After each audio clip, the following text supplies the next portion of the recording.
Seja bem-vindo ao nosso canal. O nosso tema de hoje seria esta pandemia, um sinal dos últimos tempos? Interrogação. Nós não estamos afirmando, mas estamos apresentando as Escrituras Sagradas. Você que não conhece a Bíblia, nem acredita nela, ou você que conhece muito, mas tem dúvidas, nós vamos procurar, de uma maneira mais simples possível, em um período curto, clarear para nós se esta pandemia que assustou o mundo, se ela está conectada com as Escrituras. Vamos lá. Então você que tem sua Bíblia, conhece Mateus 24, nós vemos quando os apóstolos eram as vésperas da crucificação do Senhor. Eles chegaram e disseram: dize-nos, Senhor, quando sucederão essas coisas? E quais os sinais que haverá da sua vinda, ou da consumação do século, ou do final dos tempos? O motivo de nós mostrarmos a Bíblia não é para aterrorizar ninguém, nem para fazer sensacionalismo, nem ser apocalíptico, mas ter um confronto. Nós temos que ter uma coragem para confrontar o povo de Deus, as pessoas que não conhecem as Escrituras, se o que está acontecendo tem a ver com o final dos tempos ou não. Veja que Jesus responde para eles, fala: olha, vocês vão ouvir falar de guerra, rumores de guerra, fome, peste, terremotos, mas ainda não é o fim. Ele foi claro aqui, é só você ler, a partir do 24. Mas quando ele aprofunda um pouco, ele fala sobre o princípio das dores.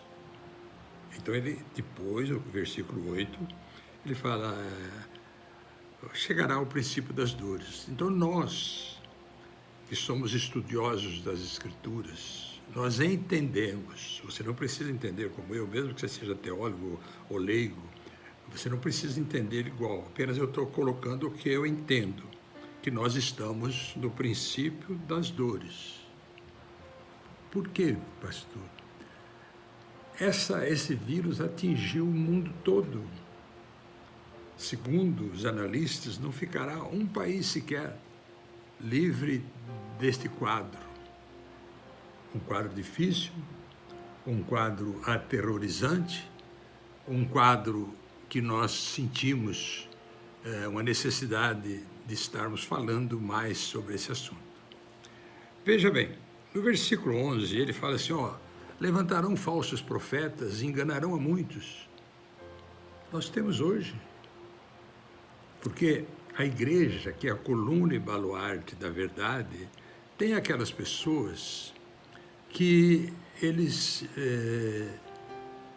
têm mercantilismo religioso, nós não podemos negar. Jesus, na época dele, ele chegou a falar arduamente contra aquele povo, dizendo: olha, a minha casa será chamada casa de oração, e vocês a transformaram em um covil de ladrões daquela época. Então agora ele fala da perpetuação desses falsos profetas, ele começa a alertar. Mas ele colocou uma segunda condição para ele atender o pedido dos apóstolos, que queriam saber quando seria o fim.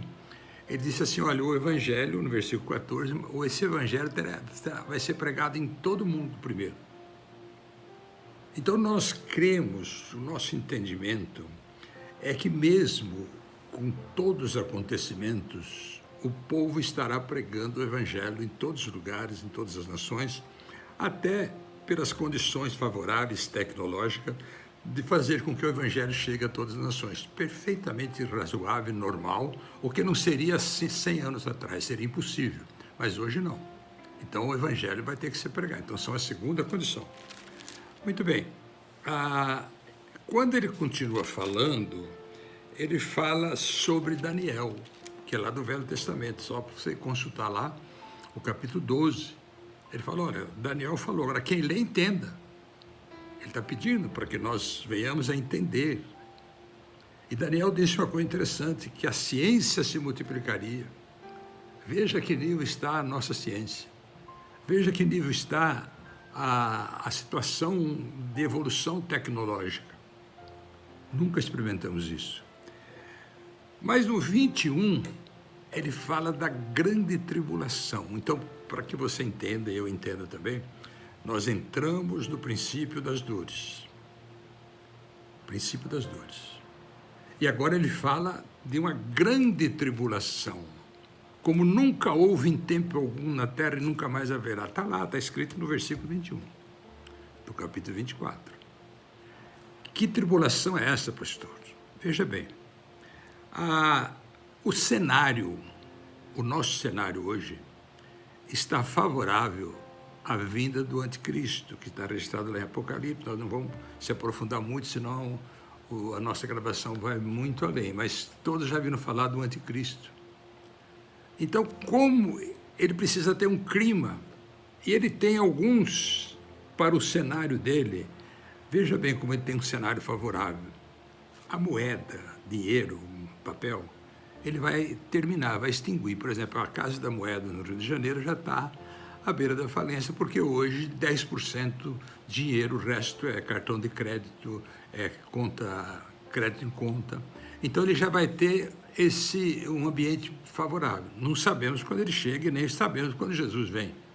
Mas sabemos que ele vai encontrar muitos países falidos, inclusive grandes potências. Nós não sabemos o resultado dessa pandemia, nem os estudiosos sabem, mas nós sabemos que vai atingir muitos países, porque o PIB vai cair, o desemprego vai aumentar. Então ele chega num clima favorável, e esse líder mundial, de acordo com as escrituras, a gente estudou muito sobre isso, ele se apresentará como uma pessoa que vai dar a solução para tudo. E ali, então, ele vai estar apresentando alternativas. Olha, uma administração geral, nós vamos reduzir 30% das despesas, esse dinheiro será distribuído e as pessoas vão se animar, e ele vai ser, assim, aplaudido em todos os lugares, e ele chegará com astúcia, com a inteligência, com a perspicácia do mal, mas só que ele não vai deixar transparecer. Uma das coisas que nós cremos que vai, nesse período, ocorrer, é a afronta da palavra. Dizer, olha, isso não crê na palavra, não. Nós temos outras coisas, a ciência tem coisa mais importante, ainda que nós cremos na ciência, Deus permitiu a ciência, nós respeitamos, mas ele vai explorar esse lado e o povo vai aplaudir ele em pé onde ele estiver. Mas, de acordo com o nosso estudo, quando Jesus fala que haverá tribulação, antes da tribulação, nesses 3 anos e meio do reinado do anticristo como bonzinho, como mocinho, ele vai precisar se apresentar para que ele veio. E aí ele vai exigir que ele seja adorado como um Deus. É nesta hora que começa a escuridão, porque nós já estamos no início da escuridão. O pecado superabundou, a desobediência à palavra, as igrejas muito religiosas, mas não viviam a palavra. Às vezes o pastor insiste, lê a palavra, ora, busca, as pessoas não estavam fazendo. Aí elas, dado essa situação, nesse momento, ele registra aqui em Mateus 25, que tardando o noivo a chegar, mas à meia-noite simboliza na Bíblia a total escuridão. Sempre quando fala meia-noite, não é literal, mas você vai entender, na hora da maior escuridão do pecado, quando a devastidão estava avassaladora, o que vai acontecer? Existe eis o noivo, e o noivo vai arrebatar a noiva. Mas, pastor, qual é a sua base bíblica? A minha base é o seguinte, eu entendo, pelos meus estudos, que também eu não posso dizer para você que vai ser desse jeito, mas eu creio que será assim, que o noivo vai arrebatar a noiva, porque do jeito que ele ama a noiva, ele não vai permitir que o anticristo coloque as mãos sujas sobre a noiva. Então aí você começa a ter um entendimento, a igreja sobe, a noiva. Então, por isso que vale a pena você começar a examinar as Escrituras. Porque Jesus disse, passarão céus e terras, mas minhas palavras não passarão. E muitos têm desprezado as Escrituras.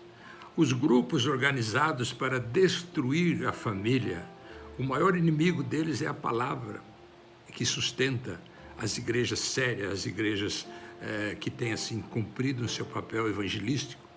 Nós estamos falando do mercantilismo religioso, mas nós estamos falando daquele povo que prega a palavra. Então, se você está vivendo fora da palavra, está na hora, esse é o momento de você buscar a Deus. Então, neste momento, quando ele exige ser adorado, e aonde a noiva estaria passando por um grande sofrimento, que ela entraria na tribulação terrível que vai ocorrer durante 3 anos e meio, aí então o Espírito Santo é retirado da terra, Jesus chega nos ares, o Espírito Santo leva a noiva até ele, e a noiva vai para as bodas do Cordeiro. Bem-aventurados os convidados para as bodas do Cordeiro. Então, que você que conheceu a palavra, você sabe que passamos primeiro pelo tribunal de Cristo e depois vamos para as bodas do Cordeiro. Aqui na terra haverá uma sede da palavra, mas não vai ter quem pregue. São 3 anos e meio terríveis de grande tribulação. E a palavra fala que mesmo durante essa grande tribulação, no final, vai ter alguns que serão remidos, lavados pelo sangue do Cordeiro, que não aceitaram, não se curvaram diante da besta. A besta, que tem o número 666, simboliza um chip, as pessoas estarão chipadas, mas esse povo não. Esse povo que entendeu, ele não será, mas a noiva já estará lá.